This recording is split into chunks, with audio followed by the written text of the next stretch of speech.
The top stories: a 22-year-old mother dies of stab wounds in St. Thomas. A new financial company has opened its doors in Barbados, and protesters in Thailand and the Ukraine continue to press for their governments to step down. Welcome to Nation News for Monday, December the 2nd, 2013. I'm Bertram Niles. You want your loved ones around to celebrate, especially those living far. And with Digicel Top-Up, Dad can help you bring life to the party and be part of the celebration. Ask him to send you Digicel Minutes. Receive free instant additional credit. Stay connected here and there. Ask your family abroad to send Digicel Minutes today. Police suspect murder in the death of a 22-year-old St. Thomas woman from apparent stab wounds. The body of Crystal Lovell was found by family members outside of her home at Highland last night. Police said this afternoon that they were questioning a man in connection with the death of the young mother. They said Lovell was involved in a dispute with a man earlier. Her mother, Leigh-ann Lovell, says the death of her daughter is difficult to grasp. I have no child enjoyment, but it's not with my child gone. Not with my child gone. But I wanted to get here last night to meet that tragedy. The fella rushed to here at night. And he said the only thing he could do is push you back. So I tell you, you come here, kill my child, and expect to left here. That's what the fella started to rustle. And he said the fella had him on his back laying down at over here with a knife sore. He said the only thing he could do is think and lock his foot around his neck and try to get the knife out of him.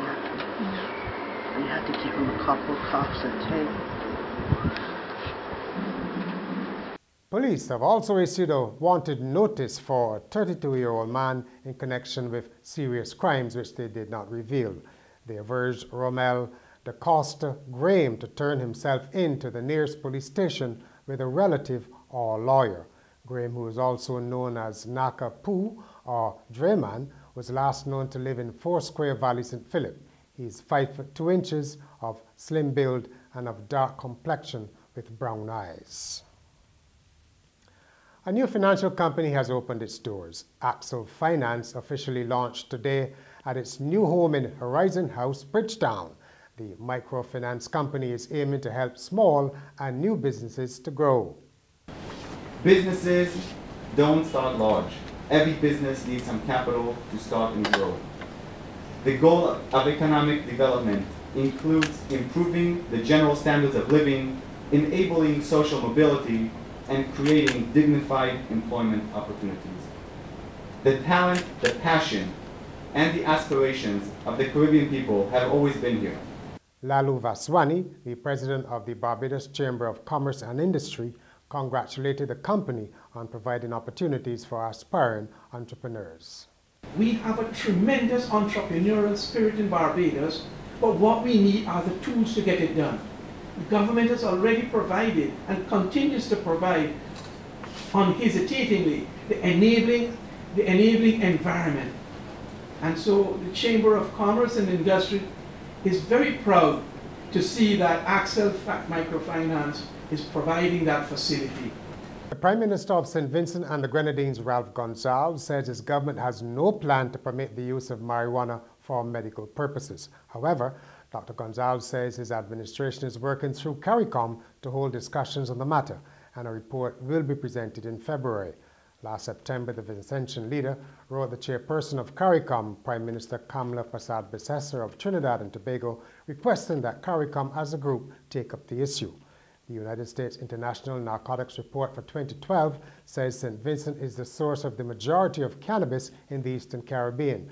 Meanwhile, Jamaica's first medical marijuana company is expected to be launched tomorrow. Further afield, Thailand's Prime Minister Yingluck Shinawatra has ignored calls to resign amid escalating violence in the capital, Bangkok. The Prime Minister said, however, that she would open every door to find a peaceful solution.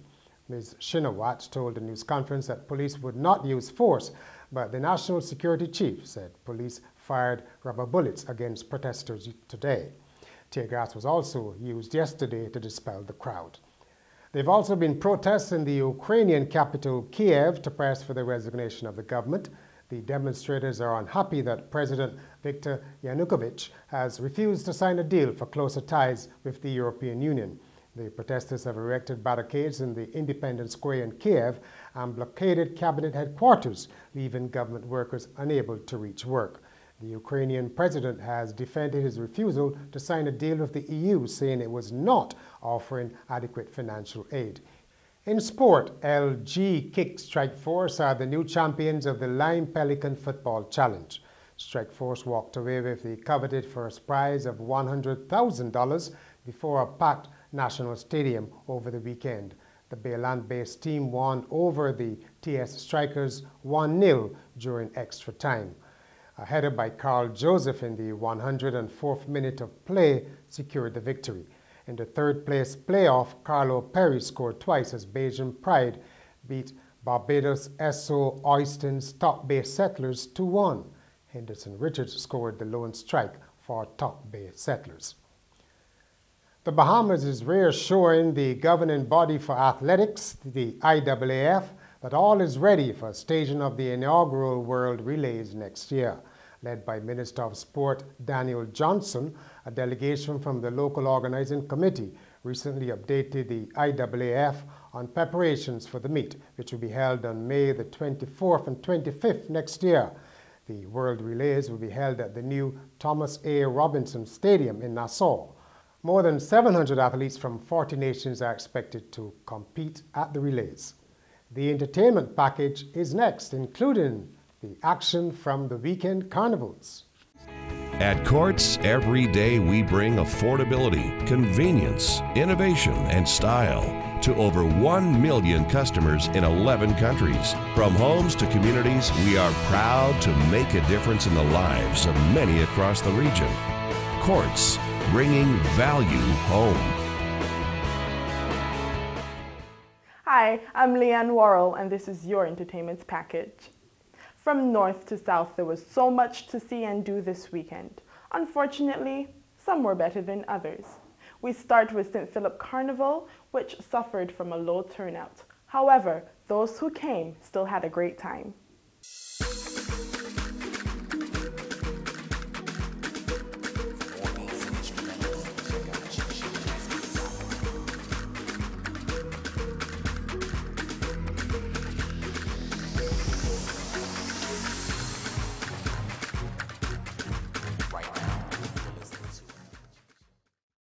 Now we go to St. Peter's Carnival. After their jump up, there was a great after party at Spikestown Playing Field.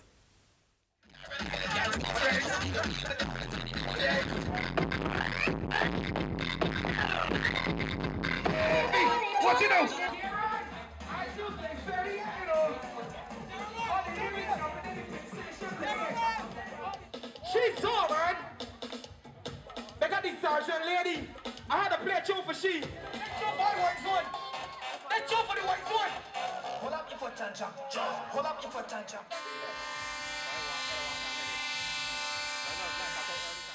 Also on last weekend was Music Factory. This EDM explosion saw thousands of Barbadians coming out to enjoy the musical stylings of over 20 DJs. Hi, I'm Amanda Norville and we're at the Music Factory 2013 Independence Edition.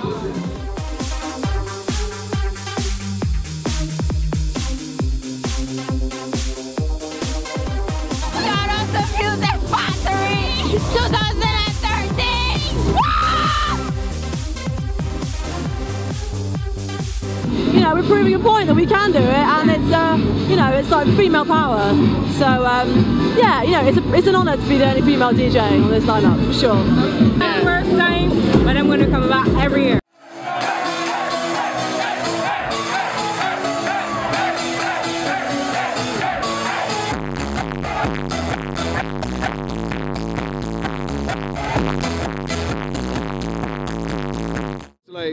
I just like representing my country. This year I did 4 international gigs, That included gigs with Flux Pavilion, Margaret Page, Dennis Koyo, even clothes for Major Lazer and Diplo in Trinidad. Yeah, so it actually, you know, like that makes me proud to be able to travel and represent my country.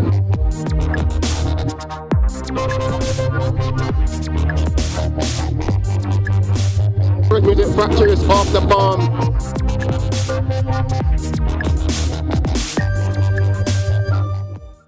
I'm Leigh-ann Worrell, and that was your entertainment package. And that's Nation News for today, December the 2nd, 2013. I'm Bertram Niles. See you tomorrow.